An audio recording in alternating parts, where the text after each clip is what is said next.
Assalamualaikum warahmatullahi wabarakatuh. Baik kakak kelas 9, setelah kita bisa sampai di semester yang kedua ini, masih menikmati pembelajaran secara online gitu kan ya. Jadi di kali ini semoga bisa bermanfaat yang disampaikan. Baik, pembahasan kali ini kita sudah masuk di bab yang keempat kalau secara urutan ya, urutan dari semester 1. Cuma jika dari semester 2 ini adalah pembahasan yang pertama. Ya, pembahasan yang pertama mengenai kesebangunan dan kekongruenan ya. Apa itu akan kita sampaikan nanti ya. Kesebangunan dan kekongruenan. Jadi beberapa manfaat dari materi ini adalah kita bisa prediksi tinggi dari suatu bangunan tanpa kita harus mengukurnya langsung ya, karena posisinya bangun seperti yang tinggi. Dengan memanfaatkan materi kesebangunan ini kita bisa mengukurnya langsung. Misalkan kalau saya buat skema gini misalkan ya,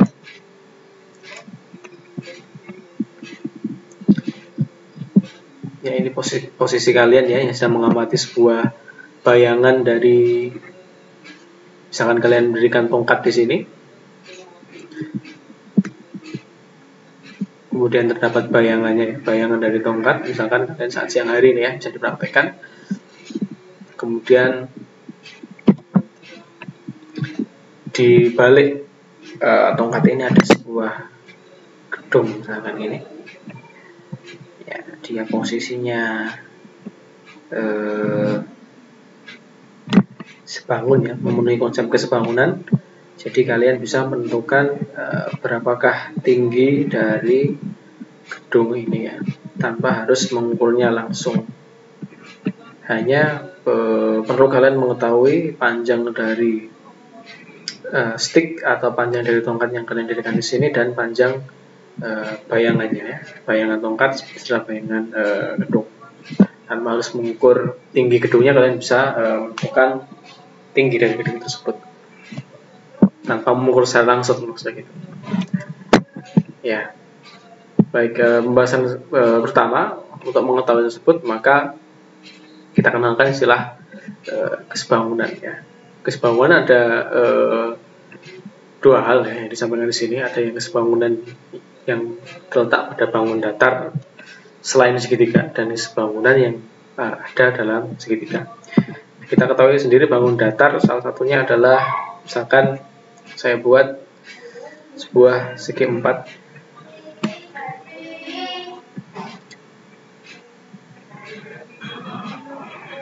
ya, dua buah segi 4 maksudnya, dua buah segi 4 ya, nomornya kurang 4. Apabila diketahui bahwa segi 4 tersebut keempat sudutnya ini sama, jadi sudut-sudut yang bersesuaian ini sama besar. Jadi sudut yang di pojok kiri sini besarnya sama dengan sudut yang sebelah sini. Sudut yang pojok kiri atas besarnya sama dengan sudut yang pojok kiri atas yang sebelah sini. Pojok kanan atas besarnya sama dengan sebelah sini. Besarnya sudut yang di sini sama dengan sudut yang di sebelah sini. Ya, bersesuaian. Jadi kiri atas besarnya sama dengan kiri atas. Kanan atas besarnya sama dengan kanan atas. Jadi kalau segi 4 maka keempat sudutnya sama besar. Kemudian perbandingan sisinya pun juga sama. Misalkan di sebelah sini 2, sebelah sininya 4. Di sebelah sininya misalkan 3, maka sebelah sini adalah 6. Ya, saya katakan tadi ya, sudut yang bersesuaian. Jadi ini catatan sama besar.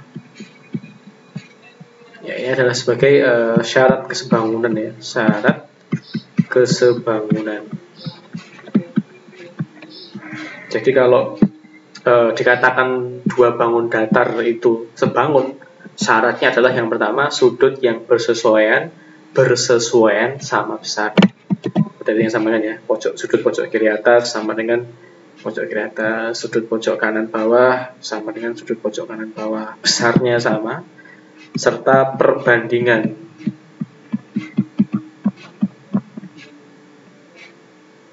sisinya atau panjang sisinya ya, perbandingan sisinya sama. Perbandingan yang saya sampaikan ya, bukan panjangnya sama, tapi perbandingannya. Seperti apa? Contohnya seperti yang saya gambarkan ini. Sudut yang sebelah, panjang sisi yang sebelah kiri sini panjangnya 2, yang sebelah sini 4. Maka berapa kali lipatnya ini? Ya, betul sekali, 2 kali lipat. Sudut panjang sisi yang sebelah sini 3, yang sebelah sini 6. Sama, 2 kali lipat. Maka dikatakan bangun. Kedua bangun ini dia sebangun. Ya, kedua bangun ini dia sebangun. Misalkan saya beri nama label bangun A, B, C, D. Sebelah sini bangun E, F, G, H. Maka dapat dikatakan bangun A, B, C, D ini sebangun dengan bangun E, F, G, H.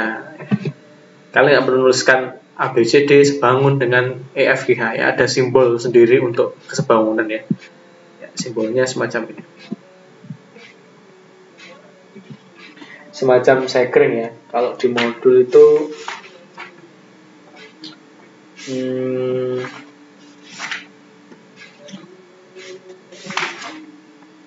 bisa dicek di bagian belakang.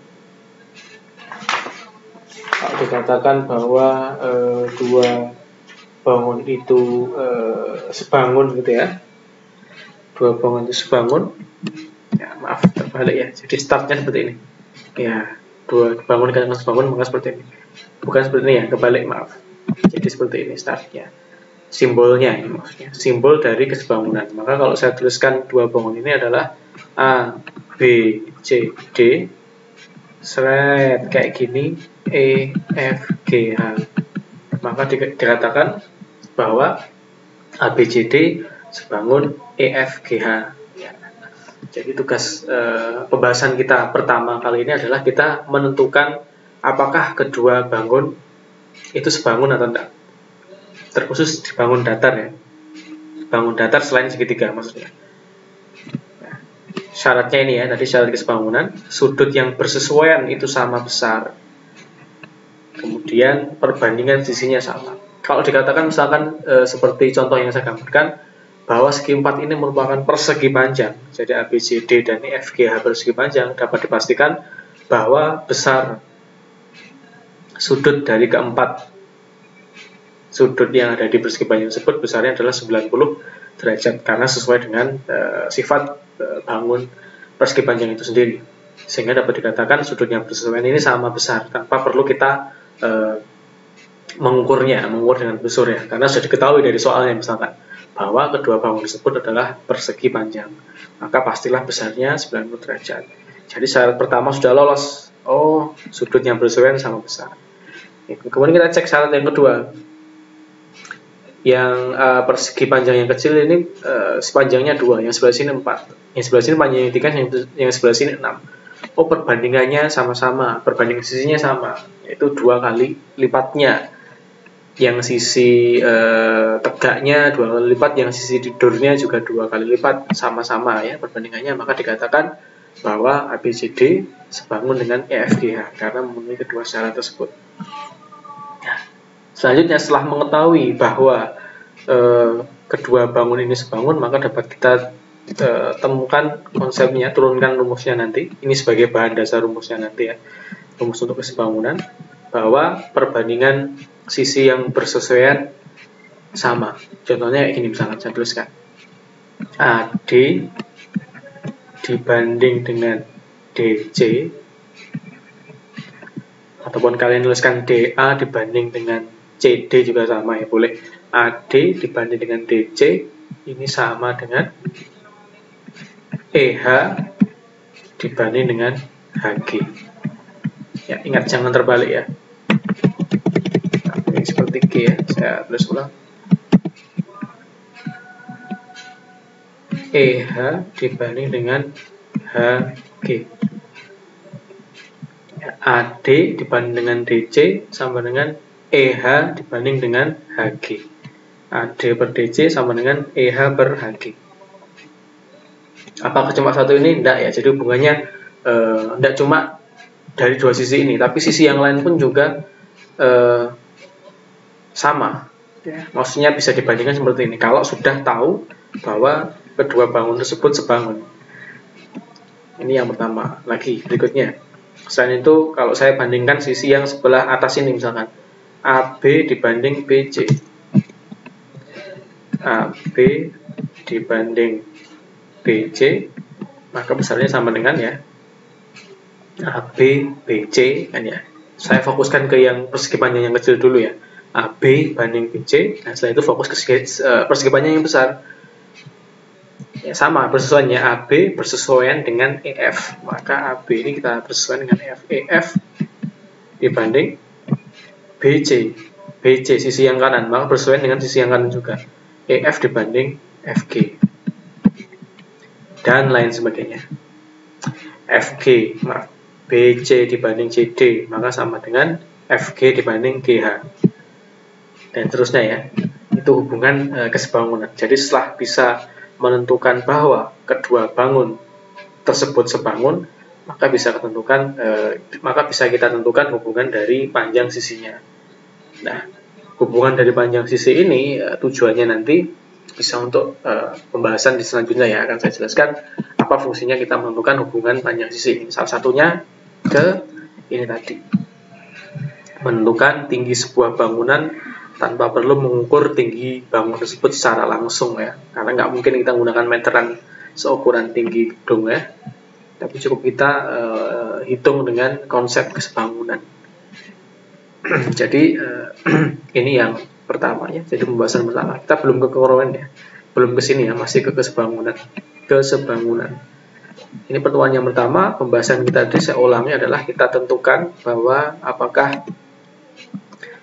kedua bangun datar tersebut sebangun ya, dengan dua syarat ini tadi, sudutnya sama, yang bersesuaian sama besar, perbandingan sisinya sama. Kemudian yang kedua adalah kita tentukan hubungan